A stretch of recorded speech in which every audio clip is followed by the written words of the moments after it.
Hello friends, எல்லாருக்கும் வணக்கம். Welcome back to Madras மோமாடிட்டி. நீங்க பார்க்குறது உங்களோட சோனியாஸ்ரீ. நான் இப்போ தான் எழுந்து கொஞ்சம் ஃப்ரெஷ் ஆகிட்டு அதுக்கப்புறமா மெடிடேஷன் முடிச்சுட்டு கிச்சனுக்குள்ளே வரேன். இன்னைக்கு சாய்னரனுக்கு நான் என்ன லஞ்சுக்கு பேக் பண்ணுறேன் அப்படிங்கிறத உங்க கூட ஷேர் பண்ணுறேன். நைட்டே கொண்டக்கடலையை நனைச்சி வச்சுட்டேன். இப்போ நல்லா ஊறிடுச்சு. இப்போ இதை கொஞ்சம் உப்பு சேர்த்து இல்லை குக்கரில் 15 மினிட்ஸ் வேக விட்டு எடுத்து வச்சுப்பேன். சனா ரைஸ் செய்யலான்னு இருக்கேன். இந்த சனா ரெசிபி பார்த்தீங்கன்னா நிறையா வகையில் நான் செய்வேன். அதில் ஒரு வகை இது. நான் எல்லா ஹோல் கரம் மசாலா எடுத்துக்கிறேங்க. ஸோ இந்த பிரியாணி இலையை மட்டும் நம்ம போட்டு அரைக்க தேவையில்லை. மற்றபடி இல்லை, எல்லாத்தையும் நம்ம போட்டு மிக்சியில் அரைச்சி எடுத்துக்கலாம். பட்டை, லவங்கம், ஏலக்காய், ஜாவித்ரி, அதுக்கப்புறம் அந்த ஸ்டார் ஆனஸ், ஏலக்காய் தோல் உரிச்சிட்டு அதுக்கப்புறமா நான் போடுவேன். அதோட சேர்த்து பார்த்தீங்கன்னா 2 பெரிய வெங்காயம், அதுக்கப்புறம் 3 பச்சை மிளகா, அதுக்கப்புறம் கொஞ்சம் பூண்டு, இதெல்லாம் சேர்த்து போட்டு நம்ம அரைச்சு மசாலாவுக்கு எடுத்து வச்சுப்போம். பாருங்க, இந்த மாதிரி தண்ணி விட்டு அரைச்சு இந்த மாதிரி எடுத்து வச்சுக்கணும். நாட்டு தக்காளி 4 எடுத்திருக்கேங்க. ஸோ உங்களுக்கு நாட்டு தக்காளி கிடைக்கல, ரொம்ப புளிப்பா இல்லை அப்படின்னா நீங்க புளி கூட கரைச்சி விடலாம். ஆனால் இந்த தக்காளியில புளிப்பு இருக்கு. நான் சின்ன மிக்சியில எடுத்ததுனால 2 தக்காளியா அரைச்சி இதுல சேர்க்கிறேன். பெரிய மிக்சி ஜார் இருந்தா நம்ம 4த்தையும் போட்டு ஒன்னாவே அரைச்சிடலாம். சம்டைம்ஸ் பாத்தீங்கன்னா நான் நைட்டே வெஜிடபிள்ஸ் எல்லாம் கட் பண்ணி ஃப்ரிட்ஜில் வச்சிருவேன். ஆனால் இன்னைக்கு நான் அந்த மாதிரி வைக்கல. நைட்டு வைக்காததுனால இப்போ நான் ஃப்ரிட்ஜ்லேருந்து எடுத்து காயை கட் பண்ணணும். காராமணி வாங்கி வச்சிருக்கேன். காராமணி நல்ல நீட்டமா நல்ல பிஞ்சா கிடைக்குது. நான் வாங்கிட்டு வந்தேன். ஆனா இந்த காராமணியில பாத்தீங்கன்னா கொட்டை இல்ல உள்ள. கொட்டை இருக்கிற காராமணி ரொம்ப டேஸ்டா இருக்கும். ஆனா இதுல இல்ல. ஆனா நான் நல்லா ஃப்ரை பண்ணியிருந்தேன். அதனால சாய் வரைக்கும் பாத்தீங்கன்னா ரொம்ப ஆசையா சாப்பிட்டான். அரிசியை நல்லா கழுவிட்டு ஒரு பக்கம் சாதத்தையும் வடிச்சிடுவோம். அரிசியை ஒலையில ஏத்திட்டேங்க. அடுத்தது காராமணி நறுக்கியாச்சு. உருளைக்கிழங்கு ரெடி. மசாலாலாம் சனாக்கு அரைச்சு வச்சுட்டேன்.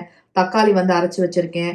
இது குக்கர்ல வெந்து வந்துருச்சு. அந்த தண்ணி நான் டிஸ்போஸ் பண்ணாம அப்படியே நான் வச்சிருக்கேன். நான் அந்த தண்ணியிலேயே நம்ம கிரேவி செஞ்சிடலாம். பொரியலுக்கு பார்த்தீங்கன்னா கொஞ்சோண்டு எண்ணெயில் கடுகு, ஜீரகம் போட்டிருக்கேன். அது வெடிச்சதுக்கு அப்புறமா உருளைக்கிழங்கு சேர்க்குறேன். உருளைக்கிழங்கை ஒரு பெரட்டு எண்ணெயில் பெரட்டிட்டு காராமணியை சேர்த்துருவோம். ஏன்னா காராமணியும் உருளைக்கிழங்கும் சேர்ந்து தான் ஃப்ரை ஆகும், சேர்ந்து தான் வேகும். ஸோ அதனால நான் ஒரு உருளைக்கிழங்கு தான் சேர்த்துருக்கேன். நீங்கள் 2 கூட சேர்த்துக்கலாம். ரொம்ப டேஸ்டாக தான் இருக்கும். சாதாரண மசாலா தான். மஞ்சள் பொடி சேர்க்குறேன். அதுக்கப்புறமா கொஞ்சம் உப்பை சேர்த்துட்டு இதை கொஞ்சம் நம்ம மூடி வச்சு ஃப்ரை பண்ணுவோம். சனா மசாலாவுக்கு நல்ல கனமான பாத்திரத்தில் எண்ணெய், பிரியாணி இலை, கொஞ்சம் ஜீரகம் சேர்த்துருக்கேன். இப்போ மசாலா சேர்க்குறேன். மசாலா நல்லா பிரிஞ்சு வர வரைக்கும் எண்ணெயில் நல்லா வதக்கி விடுவோம். அதுக்கப்புறமா இதில் கொஞ்சம் மசாலாலாம் நம்ம இன்னும் சேர்க்கலாம். பேசிக் மசாலா காரப்பொடி 1.5 டேபிள் ஸ்பூன் போட்டேன். காரத்துக்கு ஏற்ற மாதிரி 1/2 டீஸ்பூன் மஞ்சள் பொடி, அதுக்கப்புறமா சோம்பு பொடி 1/2 டீஸ்பூன், தனியாத்தூள் 2 டேபிள் ஸ்பூன், ஜீரகத்தூள் பார்த்தீங்கன்னா ஒரு டேபிள் ஸ்பூன் போட்டிருக்கேன். இது எல்லாத்தையும் நல்ல எண்ணெய் பிரிஞ்சு வரட்டும். நல்லா வதக்கி விடுவோம். நல்ல எண்ணெய் பிரிஞ்சு வந்துருச்சு. அதுக்கப்புறமா அரைச்சி வச்ச தக்காளியும் சேர்த்துட்டு இது நல்லா திக்கா ஆகட்டும். பச்சை வாசனை அப்பதான் தக்காளிக்கு போகும். நம்ம இது அப்படியே விட்டுடலாம், மூடி வச்சிடலாம்.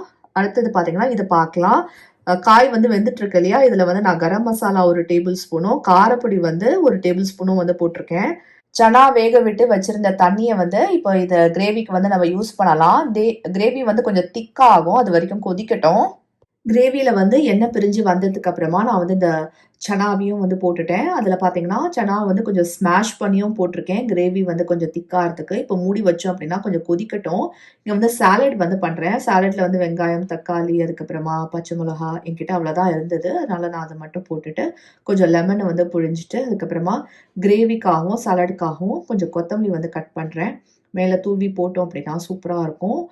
சனா ரெடி ஆகிடுச்சு. இப்போ கொத்தமல்லியை போட்டுட்டு நம்ம எல்லாத்தையும் மிக்ஸ் பண்ணிவிட்டு அதுக்கப்புறமா இறக்கி வச்சிடலாம். ஸோ நீங்கள் சாதத்தோடு கலந்து சாப்பிட்ணும் அப்படின்னா அதுக்கு தகுந்த மாதிரி திக்னஸ் வச்சுக்கோங்க. இந்த திக்னஸ் எனக்கு போதும். நான் சாய்க்கு டிஃபனில் பேக் பண்ணோம் இல்லையா. அட்டகாசமாக சூப்பராக ரெடி ஆகிடுச்சு பாருங்க. காராமணி நல்லா ஃப்ரை ஆகிடுச்சு. உருளைக்கிழங்கோட சேர்ந்து எவ்வளோ அழகாக ஃப்ரை ஆகி வந்திருக்கு பாருங்கள். இன்னைக்கு இந்த பொரியல் ரொம்ப ஹிட் எங்கள் வீட்டில். சப்பாத்தியோட சாப்பிட்றதுக்கு ரொம்ப சூப்பராக இருந்தது. லைக் பண்ணாங்க ரொம்பவே.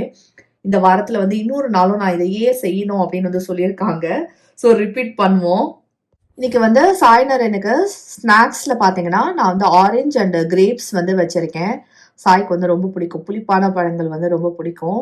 அதுக்கப்புறமா டிஃபன் வந்து பேக் பண்ணிடலாம். ஒரு பக்கம் வந்து சாலட் வந்து வச்சுருக்கேன். கொஞ்சமா தான் வைக்கிறேன். ஏன்னா, இன்னைக்கு நெறைய ஐட்டம்ஸ் வந்து இருக்கிறதுனால கொஞ்சம் சாலடு, அதுக்கப்புறமா பொரியல் வந்து இந்த பக்கம் வைக்கிறேன். சாய்க்கு ரொம்ப பிடிச்சது. எல்லாத்தையும் கரெக்ட்டா வந்து சாப்பிட்டு வந்திருந்தான். ஸோ, நான் வந்து நோட் பண்ணிப்பேன் அவனுக்கு என்னென்னலாம் பிடிக்குது அப்படின்னு. அதுக்கப்புறமா சாதம் வந்து ஆற வைக்கணும். சாதத்தில வந்து கொஞ்சம் நெய் போட்டு, அத ஆற வச்சுட்டு, அதுக்கப்புறம் தான் நம்ம வந்து டிஃபன் பாக்ஸ்ல பேக் பண்ணணும். ஓகேவா? இல்லன்னா அது வந்து கொச கொசன்னு ஆயிடும். நல்லா இருக்காது.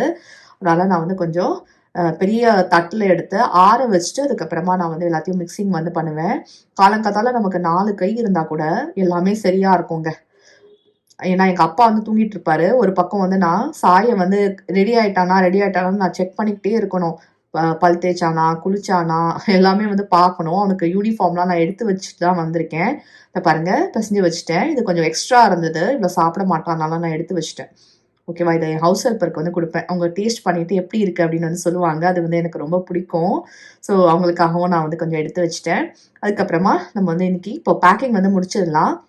டபார்ன்னு கீழ விழுந்துச்சு டிஃபன் பாக்ஸு. ஸோ எஸ் இதுதாங்க சாயோட லஞ்ச் பாக்ஸ் இன்னைக்கு. ஸோ ஃப்ரெண்ட்ஸ் 2, 3 கேள்விக்கு வந்து நான் வந்து இங்க ரிப்ளை பண்ணலாம் அப்படின்னு வந்து உட்கார்ந்துருக்கேன். ஸோ இந்த வீடியோ வந்து ரொம்ப லென்த்தி வீடியோவா முன்னாடி வீடியோஸ் மாதிரி இருக்காது. ஸ்வீட் அண்ட் ஷார்ட்டா வந்து சொல்லிடுறேன். நிறைய பேர் வந்து நீங்க வந்து குக்கிங் வீடியோஸ் வந்து ஸ்டார்ட் பண்ணுங்க, அதுக்கான ஒரு சேனல் வந்து ஸ்டார்ட் பண்ணுங்க அப்படின்னு வந்து சொல்லியிருந்தீங்க. குக்கிங் சேனல் வந்து தனியா ஸ்டார்ட் பண்ண ஏன் பண்ணுறது இல்லை அப்படின்னா, ஆல்ரெடி மெட்ராஸ் மோமா டியூட்டில நிறைய நம்ம குக்கிங் வீடியோஸ் வந்து போடுறோம். என்னன்னா விளாகோட சேர்ந்து போடுறதுனால அது வந்து தனியா தெரியாதே தவிர நான் வந்து நிறைய ரெசிபிஸ் வந்து போடுறேன். ரெண்டாவது ஆல்ரெடி எனக்கு ஒரு செகண்ட் சேனல் இருக்கு, சோனியா ஸ்ரீன்னு.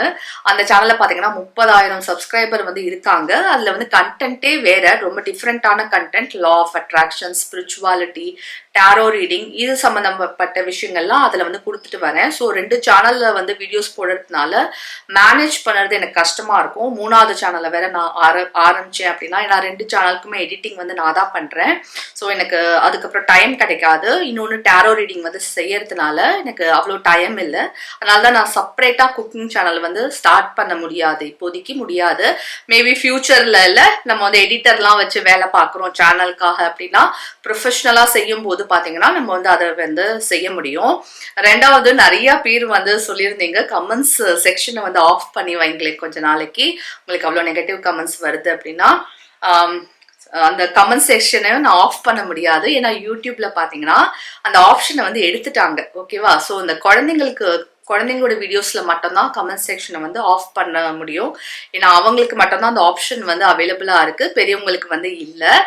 முன்னாடி பாத்தீங்கன்னா லைக்ஸ், டிஸ்லைக்ஸ் இந்த ஆப்ஷன் வந்து இருந்தது இல்லையா? நிறைய டிஸ்லைக்ஸ் எல்லாரும் வீடியோஸ்லயும் வர ஆரம்பிக்க யூடியூபர்ஸ் ரொம்ப டிமோட்டிவேட்டா ஆறாங்க அப்படிங்கிறதுக்காக அந்த டிஸ்லைக்ஸை வந்து யூடியூப் நகர்த்திட்டாங்க. ஆனா கமெண்ட் செக்ஷன் வந்து ஓப்பன்ல வச்சிருக்காங்க.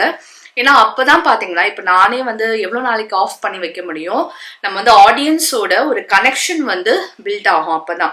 இல்லாட்டா ஒன் வே நான் பாட்டுக்கு வீடியோஸ் போட்டுட்டே இருப்பேன், நீங்க உங்களுக்கு பிடிக்குதா இல்லையா, இல்ல ஒரு ரிலேஷன்ஷிப் வந்து எப்படி பில்டப் ஆகும்? 2 பேரும் வந்து பேசும்போதுதான், கான்வர்சேஷன் வந்து நடக்கும்போதுதான் ரிலேஷன்ஷிப் வந்து ஸ்ட்ராங்கா ஆகும். ஸோ அதனாலதான் யூடியூப்லேருந்து அந்த ஆப்ஷனை வந்து எடுத்துட்டாங்க. ஆனால் என்ன பண்ணலாம் அப்படின்னா, நெகட்டிவ் கமெண்ட்ஸ் வருது அப்படின்னா அதை வந்து நாங்கள் டிலீட் பண்ண முடியும், அவங்கள வந்து பிளாக் பண்ண முடியும். ஸோ இந்த 2 ஆப்ஷன்ஸ் கொடுத்துருக்காங்க. 3வது பார்த்தீங்கன்னா சில தப்பான வார்த்தைகளை வந்து நம்ம அந்த வார்த்தைகளை வந்து இதில் போட்டோம்னு வச்சுக்கோங்களேன், அதை கூட பிளாக் பண்ண முடியும். ஸோ அந்த மாதிரியான வார்த்தைகள் வந்து போடும்போது அதை வந்து யூடியூப் பார்த்தீங்கன்னா அவங்களோட கமெண்ட்ஸ் வந்து போட மாட்டாங்க. அந்த மாதிரி சில வார்த்தைகள்லாம் பிளாக்ஸ் பண்ணி நம்ம வந்து பிளாக் பண்ணி வைக்கலாம். ஸோ இந்த ஆப்ஷனும் என்னோட ஃப்ரெண்டு வந்து சொன்னாங்க. ஸோ இதெல்லாம் தான் ஆப்ஷன்ஸ் வந்து அவைலபிளா இருக்கு. அதெல்லாம் வந்து இப்போ நான் இவ்வளோலாம் ரொம்ப அலசி ஆராய்ச்சிலாம் நான் பார்க்க மாட்டேன். வீடியோ எடிட் பண்ணுறது, போடுறது, ஷூட் பண்ணுறது இவ்வளோதான் நான் பண்ணுவேன். ஏன்னா எனக்கு அவ்வளோ டைம் இல்லை. இப்போ வந்து கொஞ்சம் அலசி ஆராய்ச்சி பார்த்ததுல இதெல்லாம் வந்து நான் என்னென்ன இருக்கு யூடியூப்ல ஆப்ஷன்ஸ் அப்படிங்கறத வந்து தெரிஞ்சுக்கிட்டேன். ஸோ சில வேர்ட்ஸ் எல்லாம் நானும் வந்து பிளாக் பண்ணியிருக்கேன். ஸோ தட் எல்லாம் இந்த மாதிரி வேர்ட்ஸ் எல்லாம் வந்து டைப் ஆகக்கூடாது அப்படின்னா சரி ஃபியூச்சர்ல வந்து பார்ப்போம். ஐ நோ லைக் இல்லை, சந்தர்ப்பமும் சூழ்நிலையும் தான் நம்மளை வந்து நல்லவங்களாகவும் கெட்டவங்களாகவும் ஆக்குறதே தவிர அஸ் எ ஹியூமன் பீயிங் இல்லை, நம்மலாம் வந்து எல்லாருமே we are all very nice people தான். சம்டைம்ஸ் இட் ஹேப்பன்ஸ், பரவாயில்ல, மன்னிப்போம், மறப்போம், நம்ம வந்து நம்மளோட ஜேர்னியை வந்து கண்டினியூ பண்ணுவோம். Thanks for all the support and love you all. God bless you all. Thank you.